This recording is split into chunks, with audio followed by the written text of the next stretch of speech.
Yes, ma'am. Yeah, I'll share my screen.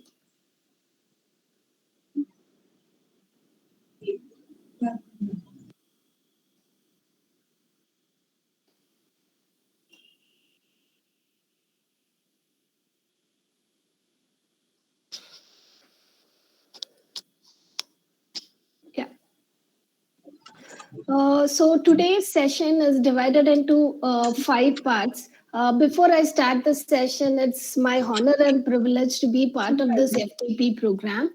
And I thank all the coordinators for inviting me over and taking all the efforts to plan it meticulously and over a period of time. And it's a well curated sessions and a good lineup of speakers as well for all 5 days. So great effort by the university team. And yeah, I'm very, very happy to be part of this. And I'm going to get started now. And I have divided the session into 4 to 5 blocks. So the first part, we will be starting with the application of AI across domains. This is just to get the mood up and running of what is AI, where all it's being used.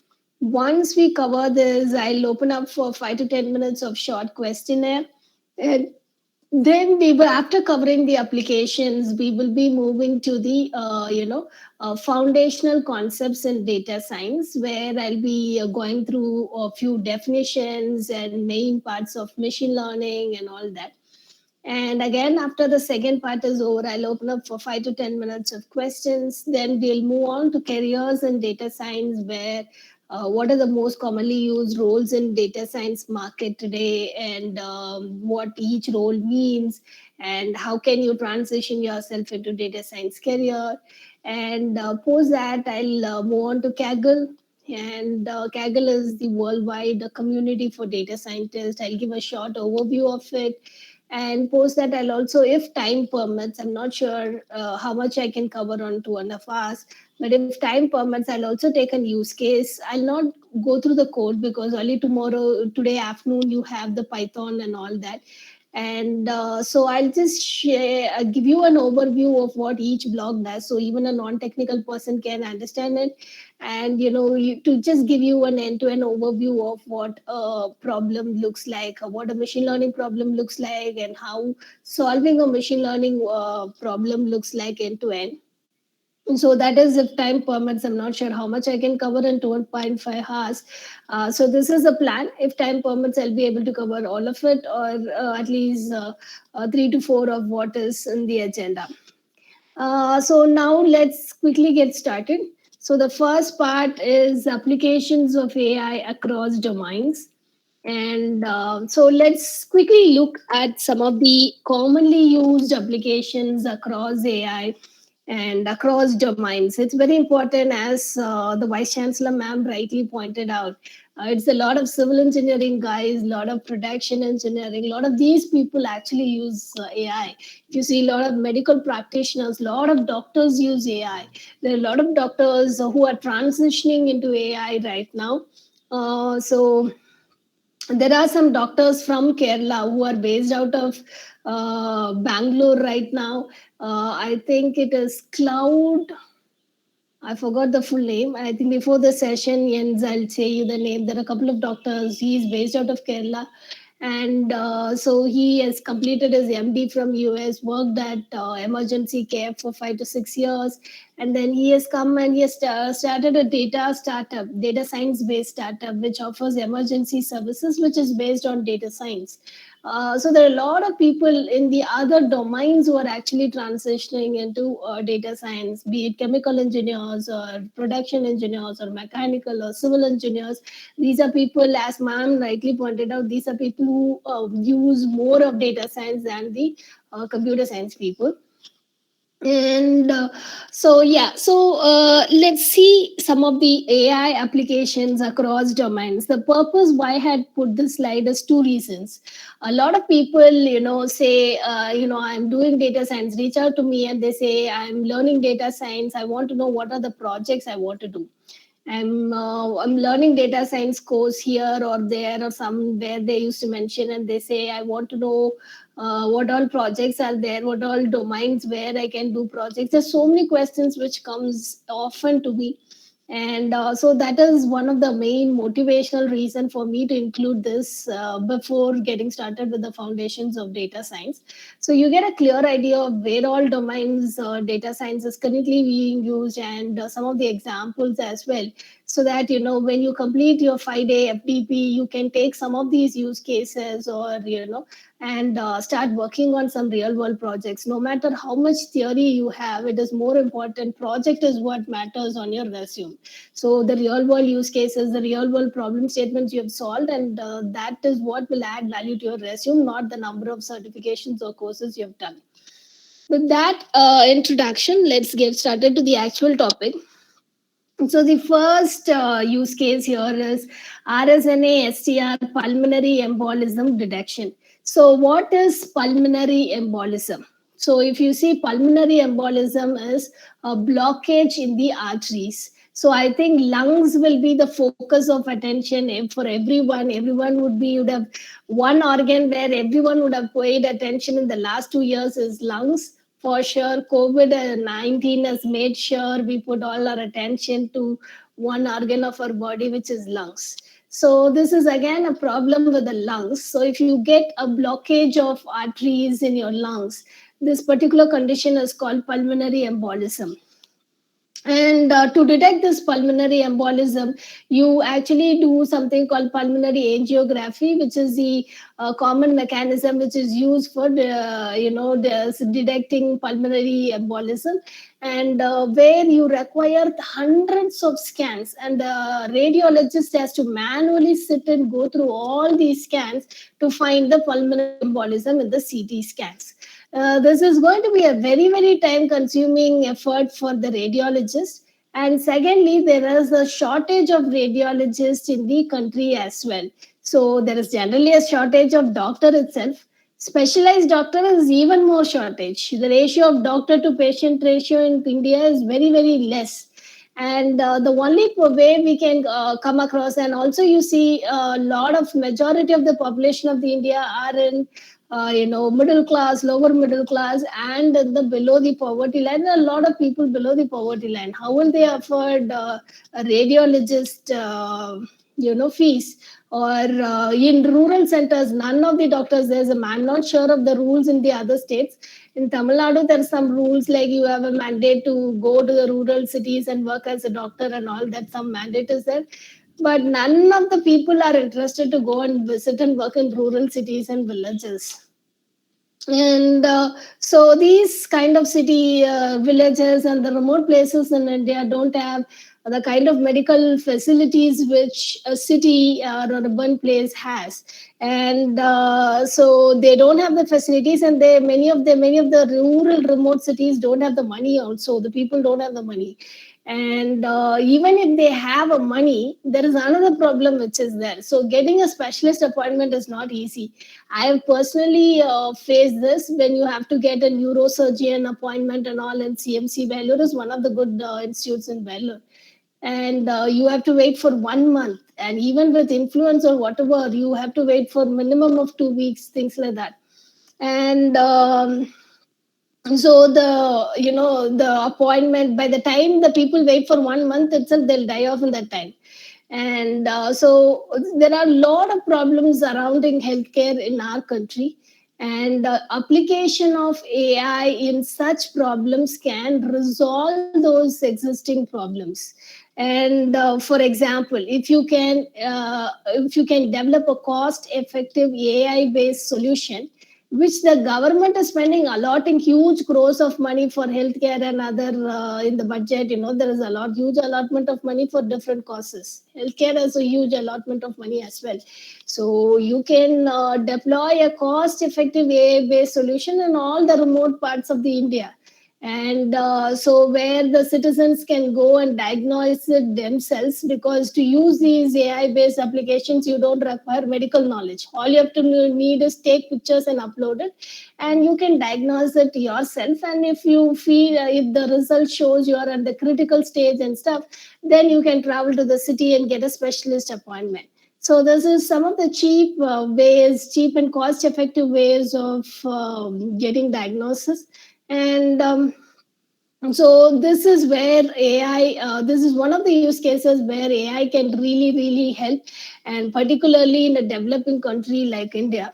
And so this is the first use case. Some highlights of this use case, which I want to, some the important points of the use case which I want to highlight are, see, the data which you are using in this use case is CT scans. What is CT scan? CT scan is an image, right?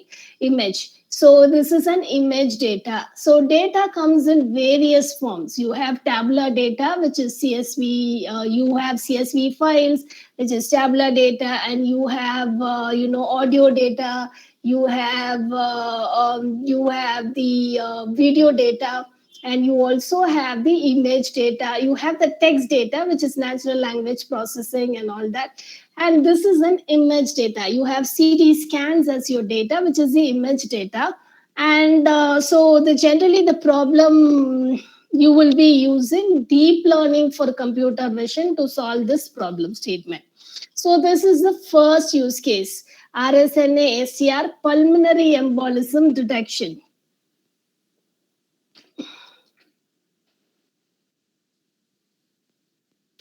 So let's move on to some 3 to 4 use cases in healthcare. After that, we will be moving on to educational sector, environment, agriculture, sports, and the other sectors as well.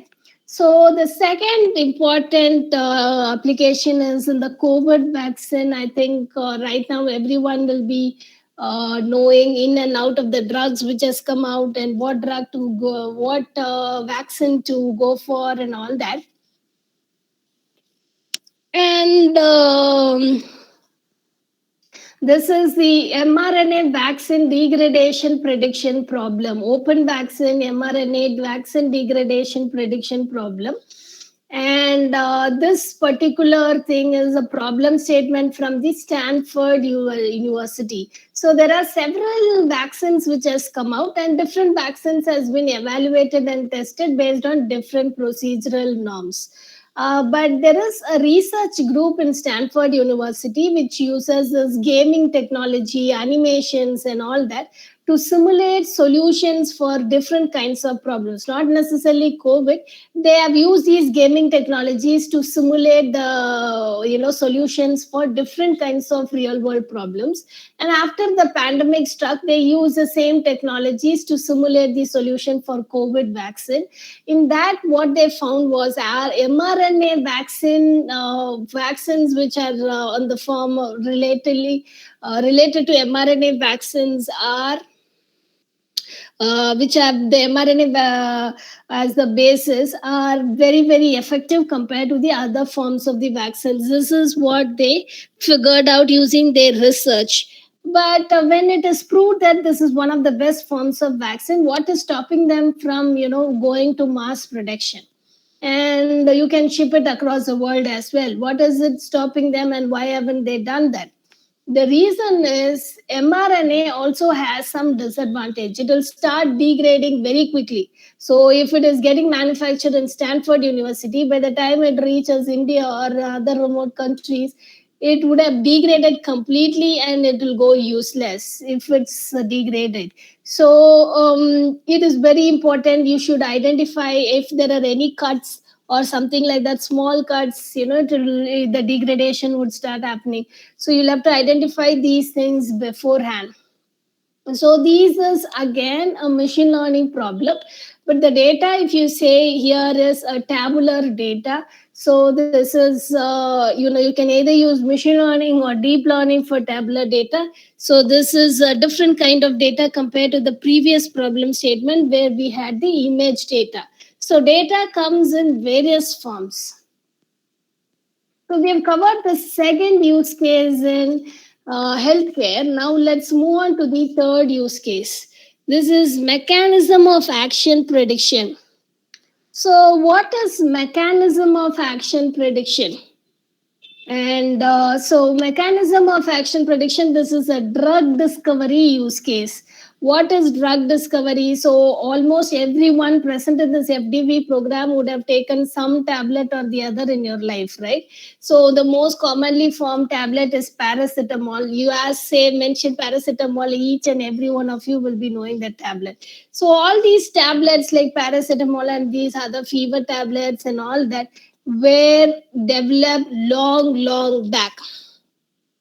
And since they have been developed long back, those kind of tablets did not have any. When they invented those tablets, they kept doing multiple experiments. And if they get some positive symptoms in the experiments, what they'll do is they'll first test it on rats. And if the rats don't die and they survive, then they'll try to get permission and test it on humans.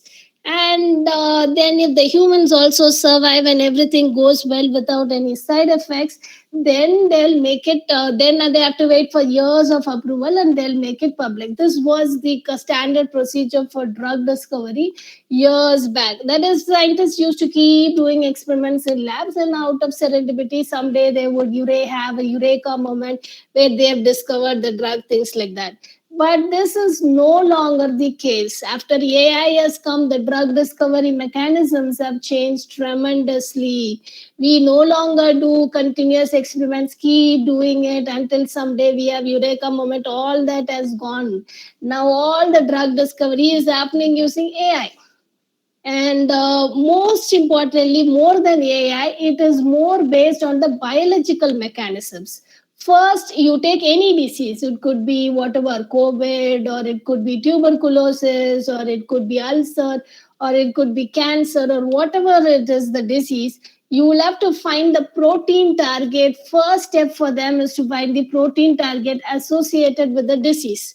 Once they find the protein target, then the scientist will come up with a molecule which will nullify the protein target. So here it is more, the drug discovery these days is more on the lines of the underlying biological mechanisms instead of serendipitous moments used long time back. So the drug discovery space has been revolutionizing currently, and AI ML is do having a lot of impact on this space. And this is again a tabular data. So you can either use machine learning or deep learning for tabular data to solve this problem. Again, this is a problem statement from MIT labs and Harvard and NIH links program. So this is the mechanism of action is a problem statement from all these organizations.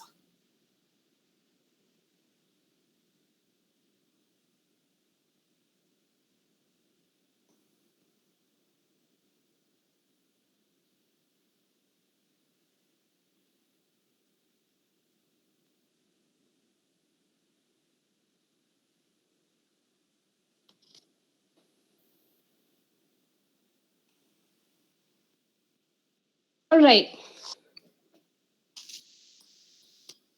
We have seen three use cases in the healthcare. We will see the final one use case in the healthcare. This is SIIMISIC melanoma classification. How to identify melanoma in lesion images. So this is one of the use cases which is similar to the first use case. First use case was also image classification problem, and this is also an image classification problem. And the image classification problem, and this is also deep learning for computer vision data. So the problem statement here is the cancer is one of the main reasons for mortality these days, and skin cancer is the most prevalent form of cancer. And in skin cancer there are several types of skin cancer, and melanoma is one form of cancer which is not very common, but if it comes the people will die. It's not a form of cancer, but if anybody else gets melanoma, they have high probability to die. But The probability of death increases if the diagnosis is late. If the person is diagnosed early, very early, then there's a probability we can save that life. So these two organizations, SIIM and ISIC, they are doing a tremendous job in the research to bring down the mortality due to cancer. So ISIC is a research organization which has the world's biggest public repository for melanoma lesion images. And yes, IIM is again a research organization which involves in the research and development in this space. So these are two research organizations which have come across to come together to put across this problem statement. And this is again an image data. So the solution here is deep learning for computer vision again. All right, we have seen enough use cases in the healthcare. Now let's move on to the other domains. Let's move on to the other domains like education. Let's move on to the other domains like agriculture and all that. So education, I'm taking a use case from South Korea, but there are a lot of edtech companies in India itself. Some of the edtech companies in India are Imbibe. Imbibe is again a Reliance bought company backed by Reliance, and Yuna Academy, Byju's. These are some of the very famous edtech companies. And what is right? This right is from this company is from South Korea. They are one of the biggest online providers of education, and this is an AI-based tech startup, which means they use AI in most of their online programs to just check or find out the engagement levels of the students and to predict the next behavior of the students, based on which they can improvise their service to the customers and also bring more important features for to make the customers happy. And this is the problem statement of RIDE. And so the RIDE, it's again they have their main aim is to give personalized educations to students. Again, if you take these right, they have already a very strong data science team, and they've already released certain research papers. One is the Saint. It's a transformer based model to measure the performance of the student engagement. And so they've already released a couple of research papers, and it's a very, very strong data science team they have got. And you can also go online and check out the research paper. The research paper is called Saint, SAINT, Saint. And with that, this is what some of the use cases in education space. But in education space, even in India, they're extensively using AI. For example, if you consider this company Imbibe, it is backed by Reliance. 80 to 90% of the stakes is from Reliance only. This company uses something called knowledge graph, and they have built some of the most sophisticated knowledge graphs in the world. And you can find their TED talks online and talks in various conferences online as well. So we have seen some education use cases. Let's move on and look at some of the use cases in sports. So when you take sports analytics in India, there are a lot of companies which are coming out in sports analytics. So, for example, in there was a company which deals with Kabaddi League, and their main aim is to choose the best players for your team, and they will also predict which team is going to win on which day based on your player composition.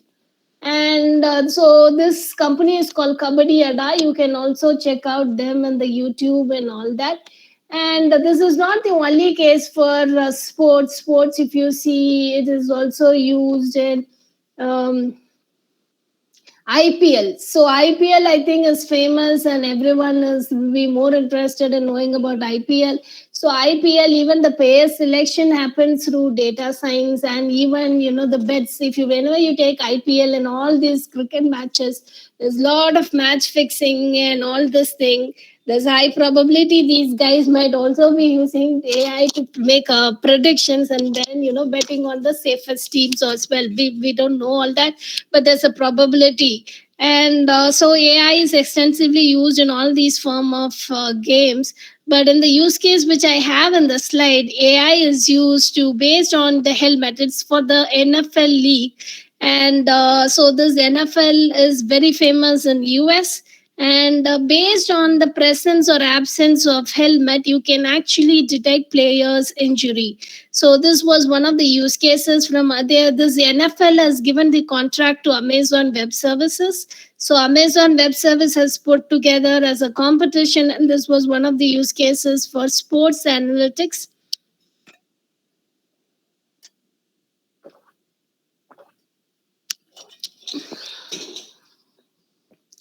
So I've completed healthcare, I've completed education, I've completed sports. Now let's look at the other domains. Let's look at environment. So environment, India is again a country where we don't have shortage of environmental problems. So we have lots of problems, and Kerala is also very rich in vegetation, lot of forest cover and all that. So you can definitely put this use case into production. So when you take environment, the forests are huge, and it is also not safe for us to manually walk into the forest. There's threat to life. And if you want to form a team, assemble a team, and get inside forest for searching, again, there's a lot of cost and expense involved. And there's also a question about the safety of the people who are getting into the forest. So even in India, we don't have that huge forest, but take, for example, Amazon forest in South America. It's a huge one. So it's impossible to manually monitor anything in such huge forest. This is where AI comes to help. You can develop AI-based automatic detection mechanism for the birds and the other species, which will automatically detect if the species is absent in an environment for quite some time. So based on these, we can actually infer a lot about the biodiversity in a particular area and the ecosystem in a particular area. So there are organizations like Rainforest Connections, Cornell Lab of Ornithology, who deal with detection of bird and the frog species.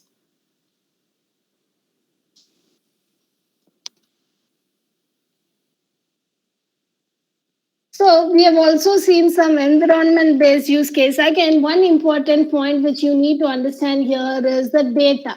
So the data here is audio data, because you hear the sounds of frogs, you hear the sounds of birds.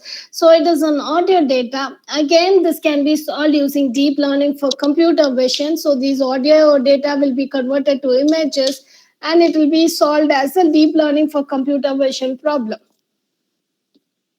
So we have seen quite few use cases across domains. Let's cover the last use case, which is most important one for the Indian context, because a majority of the population depends on agriculture as an occupation. And so here, this use case which is put on the slide is for a use case from Africa. Cassava is a staple food of Africa, and majority of the people in Africa depend on cassava for their day-to-day needs. And the problem plaguing the farmers here is the diseases. Cassava is prone to 4 types of diseases, and early detection of these diseases can help the farmers cut down on losses by chopping off the leaves or parts of plants which has been infected and saving the rest of the plant. This can save a lot of money for the farmers. And so you can use this very easily by, as it's a deep learning for computer vision problem, and you can chase the farmer can use the mobile phones to take a picture and upload, and you can quickly detect which type of disease and if it's a healthy disease or not. So this is called cassava leaf disease classification. And this is in agriculture. Such problem use cases have already been implemented in India. For example, in Karnataka, IIM Bangalore developed an app, and it is already used by farmers in remote villages in Karnataka, where they are using it to find out the diseases and also report it to the nearby organizers and officers who can also come and inspect and help them out. So such kind of apps are already being rolled out in India. It's already being used by farmers across India as well. And so these are some of the use cases across domains where AI is being used. So we have completed the first half of the part of the session. So I would really recommend everyone to take few minutes of time as a break, maybe like a 2 to 3 minutes break. So you can have, if you have any questions, please put it in the chat window. We will have questions in the first part, applications of AI across domains. If you have any questions, please put it in the chat window. Also, you can take 2 to 3 minutes break before we move on to the second part of the session. Okay, ma'am. So we'll break for 5 minutes. Yeah. So we'll continue after 10:35. Yeah. Sure. Thank you, ma'am. Yeah, sure.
Ma'am, shall we start the session?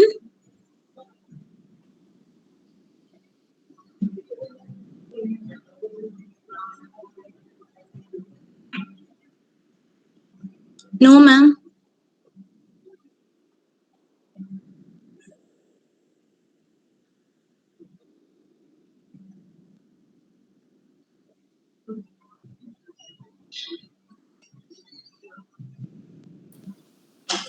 Not audible, ma'am. Not audible.